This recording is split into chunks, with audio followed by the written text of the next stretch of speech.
welcome to the Bigger Boat podcast. Hello, how are you? That was Luke. Yes. I am Joey. This is the first true episode. The last one was an introduction. And as per warned in that introduction episode, we are going to be looking at the Sugarland Express, Steven Spielberg's first theatrical release. Absolutely. And this is in the general context of looking through all of Spielberg's movies from the start to the end, talking a little bit about them, having a bit of a film chat, and just going through each of his movies one by one in each episode. I thought it might be a good thing to do, a fun thing to talk about, and we could talk about what was the last movie you watched. So what was the last movie you watched? The actual last movie I watched was Bronson. I showed it to my mum. You showed your mum Bronson? Yes. What did she think of it? Do you know what? And I had given her lots of warning. Yeah. Like, it's very violent. Mm-hmm. It's very violent, Mum. It's very violent. Okay. She loved it. Okay. Yeah. It's a really good film. It is. Yeah, I know Julia really liked it as well. Yes. And that's one that... So Julia's my wife. She would very much... I would have bet money on her not liking it, but she very much liked it as well. Yeah, it's a really interesting movie. Yes, because it's not very plot heavy. It's more of a character piece. It tells you in the first couple of minutes the crime that he committed and why he ends up in jail. Yeah, it's probably Tom Hardy's real breakout role, wasn't it? It is, yeah. That's what made him a star. Yeah. Yeah, and surprisingly... Yeah. Sorry to be a money man, but it was made for a surprisingly small amount. I'm intrigued to know, how much do you think the budget of that movie was? I love trivia questions. Yeah. The budget of Bronson. The budget of Bronson. Starring Tom Hardy, but then not a star, but he's also got some famous. other recognisable people from television in it. I would say the reason you're asking means it's going to be super cheap, which means it's going to be sub $1 million. So I would say it was made for £600,000. Not a bad guess. It's actually made for £150,000. Really? Yes. Okay. It's not bad. Which is probably about the price of a couple of episodes of EastEnders. So. Yeah, exactly. I mean, we've all got that lying about in our ISA, don't we? So. Yeah, you do. You're a doctor. I don't know if we told the listeners that I'm a doctor yet. No. Okay. Doctor No. So, Luke, what was the last film you watched? So, last film I watched was actually in a bit of preparation for this podcast. So, I decided to watch Duel, which was Steven Spielberg's probably biggest TV movie. Yes. That I'm glad he one did. of us put the prep in. Yeah, absolutely. What have you done? So it was made about 3 years, I think, before the Sugarland Express, and it's a made-for-TV thriller, which sort of followed a guy who was just making a journey to meet a guy for a business deal through the California desert, and ends up getting chased relentlessly by a giant truck. And he's basically continuously pursued. It escalates and escalates to become very, very dangerous until a big showdown at the end. And I really liked it. For a TV movie, for a first director, it was very, very impressive. It is very impressive, considering he was very, very young. So he was mid-20s, wasn't he, at the time? Mid-20s, because we know he was 28 when Sugarland Express came out, so he was two or 3 years before that. So 23, 24 when he probably shot this, which is just... What were you doing at 23? We were living together, weren't we, at 23, 24? Yeah, we were listening to David Bowie records and absolutely. Drinking Sol de España. Sol de España. Yeah. £2.50 wine from Morrison's. I don't know if it's still available. Now defunct. Yes. There are other supermarket wines available. I would recommend you go watch it, because I think it really adds to... You can see where a lot of sort of his ideas and themes of Spielberg sort of are influenced from and build on from in his later films. Yes. And it's 47 years old, but still holds up today, which was great. I think so essentially it's a film about a bullying, I think. And I think that fits into a lot of his future films. It depends how deep you want to get into the psyche of this thing, because it's quite it's emasculating, isn't it? Yeah, the guy is sort of bullied. You know, he has there's things that he's bullied by his wife. There's a thing, not bullied by his wife, but his wife tells him that he got bullied at a party. You know, where he didn't stand up for her. There's a time where some school kids end up mocking him as well, and then he gets relentlessly pursued by this bigger vehicle the entire time. It's like a David and Goliath story, and and that sort of is a theme that we see. That sort of bullying, loneliness, being ostracised is a sort of theme you see throughout his later movies. Also, I did a bit of reading about it. So, do you know? I'll give you a little trivia question as well. Okay. How long do you think it took for him to shoot this movie? And it's just shy of 90 minutes. I think it's just over 80, between 80 and 90 minutes long. I would say, because it was made on TV budget. Yeah. Because time is money in cinema. Time is money. 3 weeks. 11 days. 11 days. He shot the whole thing in 11 days. And this is, vehicles and car chases and things like that. He's apparently just him and his small crew just ran from set to set. They planned everything beforehand, all the routes, and just, and the guy who played the main character, is it Dennis Weaver? Yes. He drove over 2,000 miles in his little car, that little red car. Over the course of shooting, over the course of 11 days. Wow, I had to have a shot of Pimm's to swallow that. Yeah. Also, the script for the duel was found by his secretary in Playboy. Oh, really? I didn't know this. So apparently Playboy didn't just, show titillation. It also showed, published, short stories and things like that. Yes. And this was based on a short story scene in there that was written by Richard Matheson, who is the guy who wrote I Am Legend. Yes. You know the book? Yeah.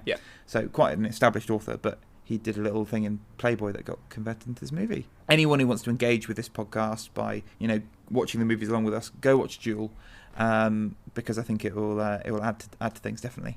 So, what you're listening to right now is our very brief little introduction. It's probably just worth mentioning before we watch the film that there are spoilers throughout. Is this one you studied in film school, or...? It isn't, no. Okay. The thing about Steven Spielberg is it seems like the beginning is a little bit not really talked about much in film history. So you've got the DVD of this, but I've never seen this movie before. I don't really know much about it, to be honest. I know it's Goldie Hawn, and I know it's involved because the DVD's right in front of me with her face on it, and I know it's there's a lot of cars, and I think it's like a crime caper, I think. But beyond that, it's one of those ones that has really bypassed me. Well, it came out. When did it come out? 1974 or so? 74. Yeah, 74. So it's not really one that's been on my radar. Do you want to give me a little bit of a lowdown, a little of a plot synopsis? A very young Goldie Hawn breaks her boyfriend out of a detention centre. It's a sort of low-security prison, so that they can go and visit their baby, who's since been adopted. And they end up taking a police officer hostage. It's a true story with a few screwball elements, a bit like Bonnie and Clyde. Yes, so that's the end of this little introduction, and we're going to go and watch the movie now. Yeah, this little ramble. See you in a moment. See you in a moment.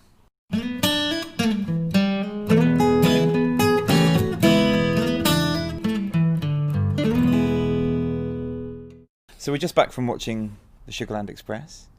I say back, we've moved from the lounge to outside. Yes, back We've in the moved heat. about 5 metres.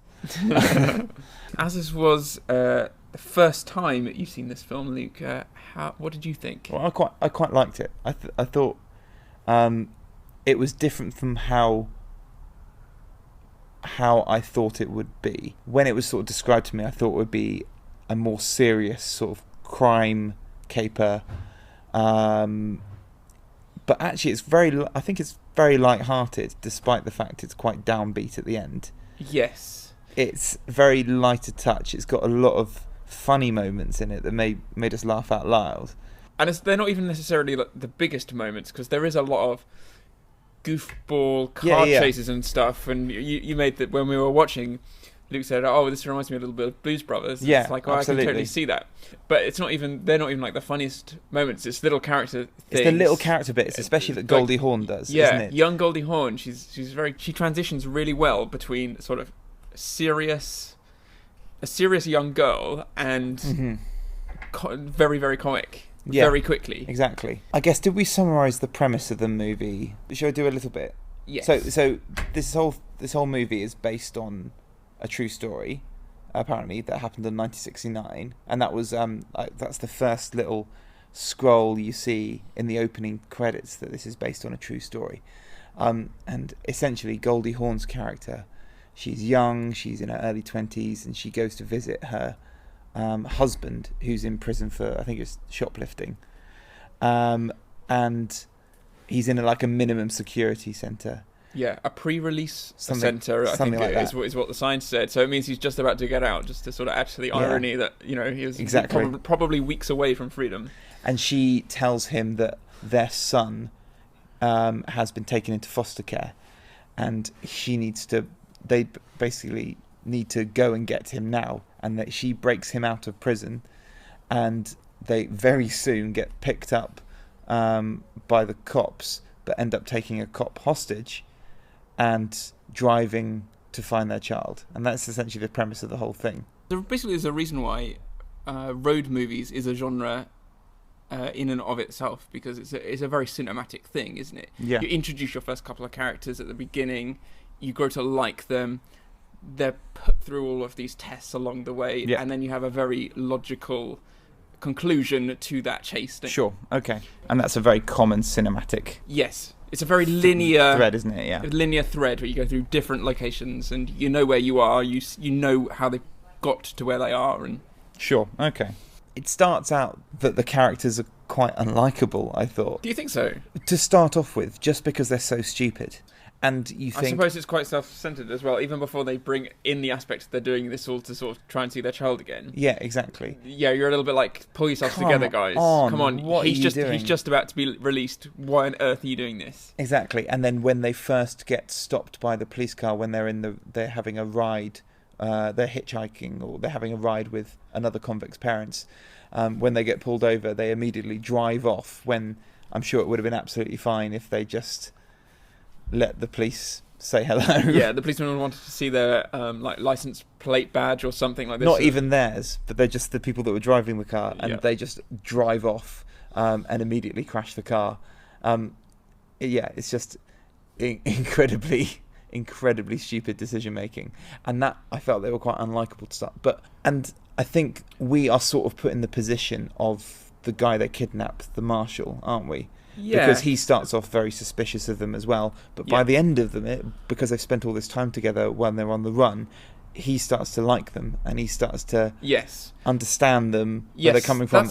That's sort of like the key relationship, the development of the characters, isn't it, really? Is between the state trooper or the policeman and the couple, because they already know each other, they already like each other. They actually are still young in their relationship. They actually still even fancy each other and stuff. They don't actually argue that much, considering all that stuff they go through. No, and I think it's all based on Goldie Hawn's just upbeatness and just a sort of, what's the word?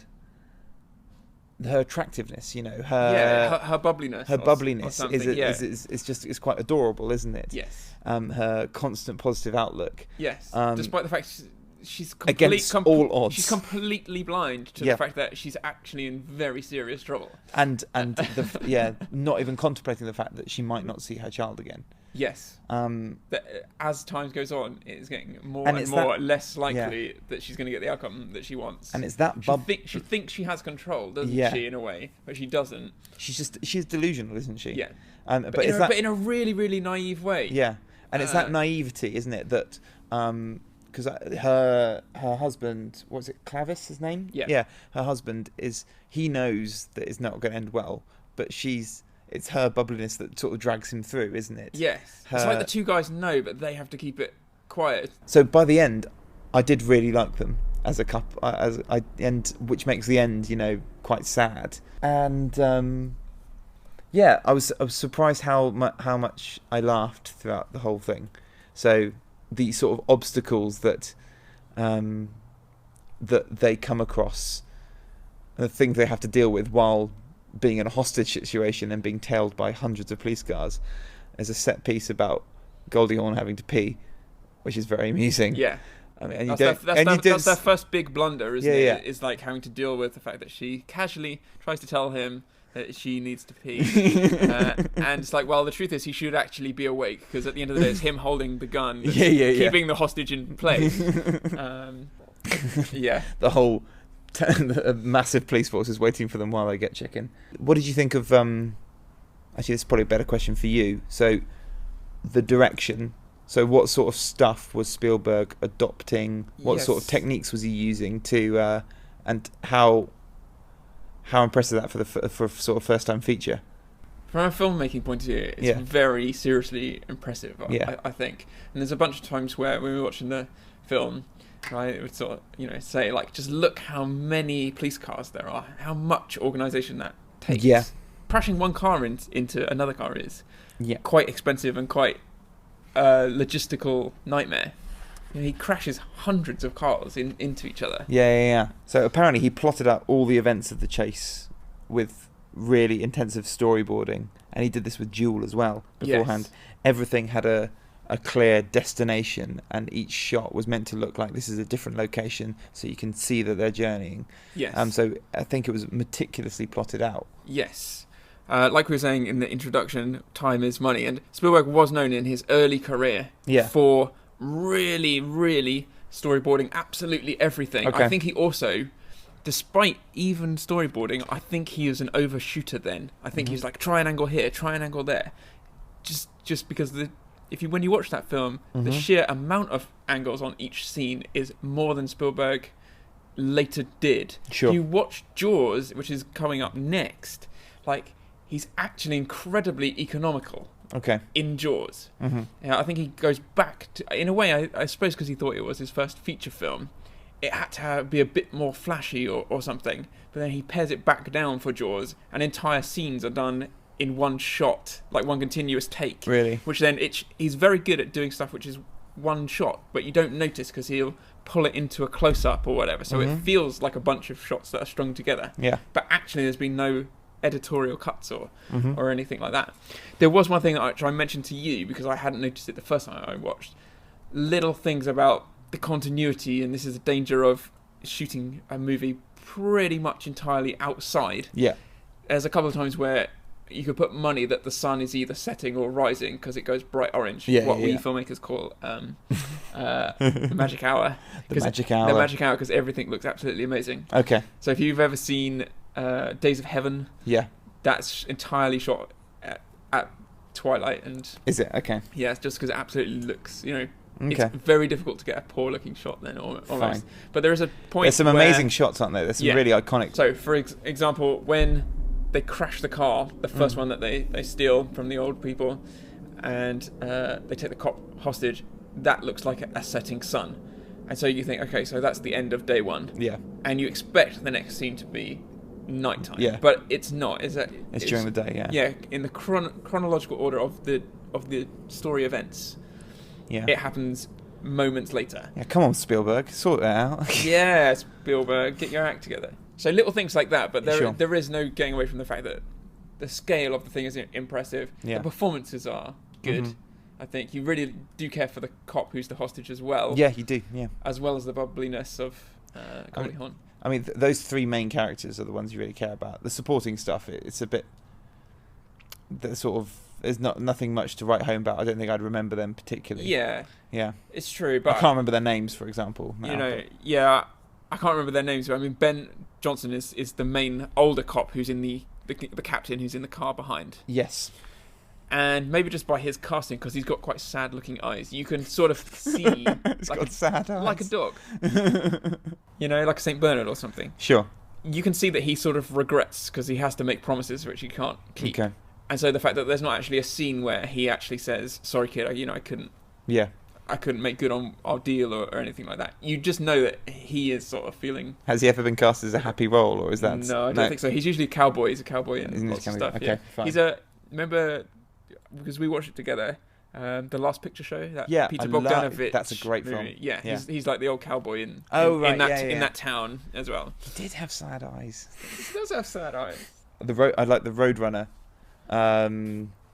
scene. So there's a bit where they're watching Roadrunner, and you can sort of think that's the perfect metaphor, isn't it, for the film? Yes. The fact that they're in a completely unwinnable chase, like Wile E. Coyote. Yes. And you can see Clevis at the bit where Wile E. Coyote, inevitably falls off the cliff. And then you hear the bang. The bang at the bottom. Yeah. It's sort of, he knows what's going to happen. And then, at of course, point. the bit before that is... Roadrunner runs through a tunnel, which might be a metaphor for something else. I'm not sure what. But I don't understand what you're getting at. Beep beep. Is that the noise you make? Yeah. I wouldn't know. I'm lightning fast as well. Anyway, right. So the bit that I made a note of was some of those shots where, particularly when they come to the first blockade that the police have put up. Oh yeah. I mean, that looks, and they're there with their shotguns. Yeah. That looks exactly like it could be a shot from E.T. Mm-hmm. Remember where Elliot and the bikes and E.T.'s in the basket? Sure. And you have that shot because this became a controversial shot in the re-release because they had digitally removed the shotguns. And then, Had they? And then when they brought the That does sound familiar. either DVD or the Blu-ray back out, Yeah. they reinstalled them. You're like, we want to give you the true experience. the true experience, the 80s experience. Yes. Like So when George Lucas made Greedo shoot first. exactly. Yes. Okay. Exactly. Yeah. And that bit in Sugarland Express where Jabba the Hutt appears and digitally remasters. It was really out of place. Exactly.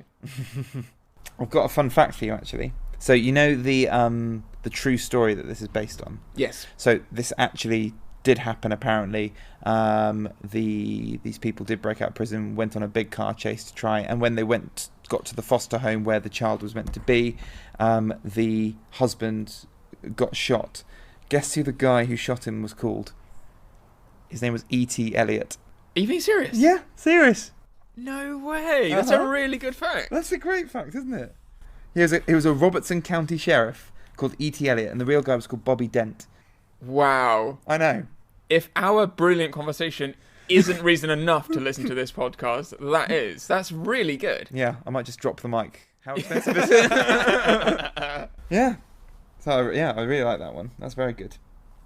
And box office wise, this is not much fun fact, but it didn't do very well in the box office. So apparently it grossed 7.5 million in the USA and earned an additional 5.3 million. So it did earn money because it was made for 3 million. Yeah. That's right, yeah. But apparently that wasn't good enough. It wasn't a great box office return. And Spielberg heard about it, the film's failure to hit it big, on the day he started filming Jaws. Wow. Yeah. So it didn't hold him back. Didn't hold him back. But to be fair, even though it was a sort of a box office failure, most of these major directors, like the Brat Pack that you mentioned beforehand, Yeah. how many of those directors' first films can live up to that? To be honest, I don't think many. Not to be many. honest, Not many. a clear benchmark for a consistent quality, isn't it? It is throughout his career. Yeah. It's very impressive. He started good. I can't think of a sort of like blatant, oh, that's a mistake. You know, Yeah. he shouldn't have had the camera there. Yeah. You know, there's actually none of that. Yeah. Is there? It is a fully fledged Steven Spielberg film right from the beginning. I Mhm. would say. Yeah. And this was the first John Williams score That's as well, right. wasn't it, for Steven Spielberg? So Yes. for those who don't know, John Williams, very famous composer, has done most of the scores for Star Wars, Indiana Jones, Superman. Yes, I think there's only 4 Steven Spielberg films that he hasn't scored. Okay.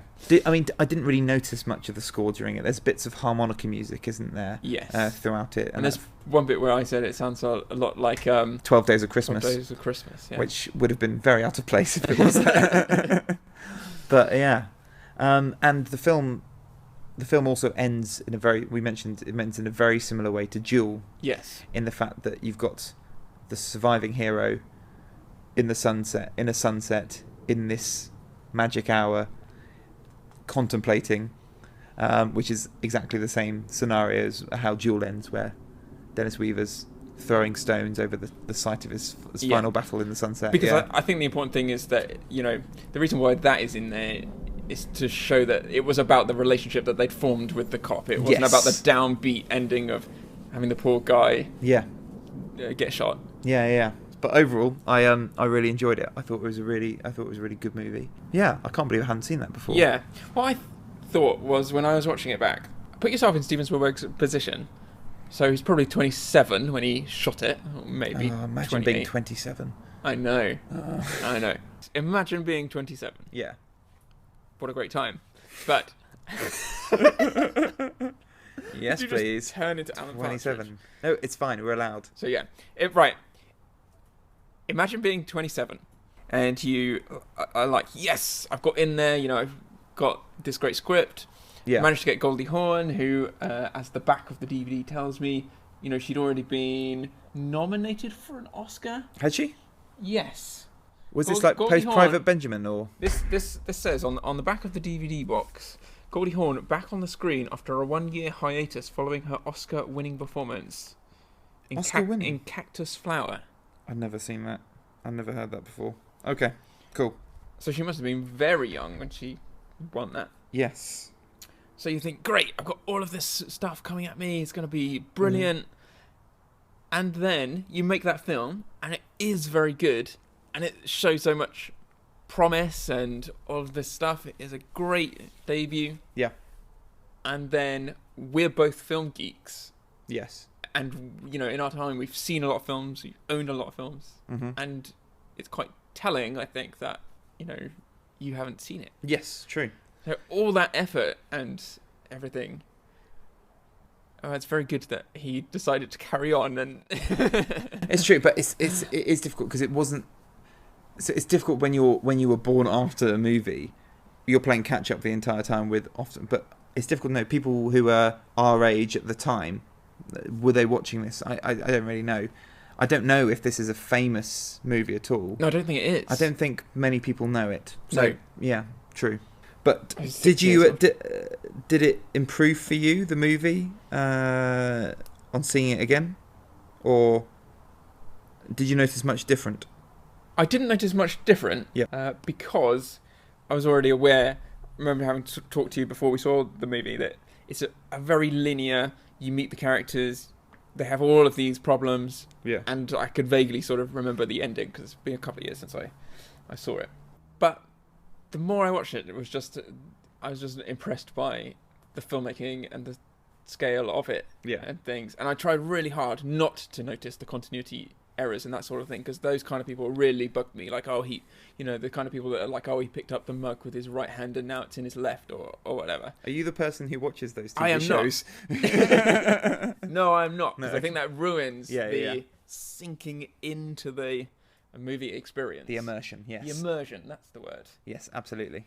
Anything else we want to talk about the Sugarland Express? Yes, I think perhaps maybe we should talk about the title, because Sugarland is in Texas. I think it's. Do you think maybe the film could have done better if it had a different title? I mean, potentially. I know they talked about it, and it was initially going to be called American Express. American Express. See, that's an inferior title. Yes, it is. Because sure, it was the credit card company around So the ones then. maybe I don't know. Actually, I think it probably was. So when it was initially proposed, the people who wrote it, Hal Barwood and Matthew Robbins, who were at film school with George Lucas, Yep. they initially called it carte blanche, Right.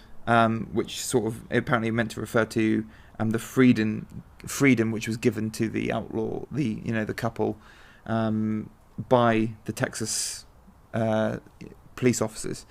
But that changed quite quickly, and then they went through American Express and then just Sugarland itself, and then eventually combined the titles. But I'm not sure any of those other titles would have been any significantly better. Maybe just Sugarland. Yeah, not significantly better, but also think of the connotations of Sugarland. It makes you think of It's a Small World After All in Disneyland. Sure. Okay. Do you know what I Maybe. mean? I think it's I know what you mean. It's an ambiguous title, the Sugarland Express. It sounds like a Yes. train. It does. Yeah, it sounds like a train, doesn't it? It sounds like the Polar Express, the Zemeckis Yes. movie. Yes. But it's very much But it's not like that. But it's very much not about trains. It's about cars and Yeah. No, I don't know where the Express comes from. I think plain old Sugarland might have been, yeah. But the Express obviously comes from the speed of the getaway, and but it wasn't that fast, was it? no, Yeah. it's a slow meandering trek across. No, the I agree. desert, Yeah, but- it doesn't really fit, does it? But so I think we've pretty much exhausted talking about Sugarland Express. Definitely worth a watch. It's a really good. It's quite a good popcorn movie, to be honest, isn't it? It is. Yeah. It's both. It's a lot of fun. Enjoyable. It is funny. Bit sad Yeah.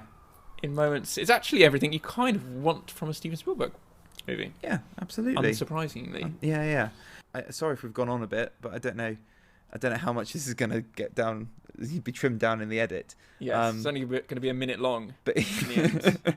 But if you're listening, please still be listening. Follow us on Twitter at Big Boat Podcast. Yes, Twitter wouldn't let me have The Bigger Boat Podcast. It's too many letters. So that is why it is at Big Boat Podcast. And you can also email us on, Joey? thebiggerboatpodcast@gmail.com. So please get in touch. We are very happy to read your emails. And if you have any specific questions that you want to ask or anything, bring up anything that we've mentioned on the show, just let us know. The next episode will be Jaws, which I'm very much looking forward to seeing. And I don't know if I've said beforehand, but I've never actually seen Jaws. Never. You kidding? No, never have. You've never seen Jaws? Never seen Jaws. What? I know. It's just one of those ones that's bypassed me. You are joking? No, I am not joking. Never seen Jaws. Never seen Jaws? Never seen Jaws. Everyone's got a movie, a famous movie that they've never seen. Mine's Jaws. Please keep doing the podcast with me, Joey. How are we still friends? Oh my! You've seen Duel, and the Sugarland Express, but you've never seen Jaws. Yes, that's my kind of guy, actually. Yeah, absolutely. It's too commercial, man. And it's because this comes from my fear of Jurassic Park, because I'd never liked people getting eaten at all. Right. So So when I was a child, I avoided all those movies where stuff like that would happen. But now, so that sort of prime viewing time bypassed me. Wow. Yes. Okay. So there's me calling both of us childs of the 80s. It turns out Luke... Shut up! Didn't really watch any of them in the 80s. Shut up! Don't tell anyone. Luke's more like a sort of post-millennial, whatever we're gonna call millennials after. I said we wouldn't swear in this, but I tell you to bleep off, you bleeping nerf herder. Well, that's a great way to end the first episode. We'll see you next week. All right. Bye-bye. Bye.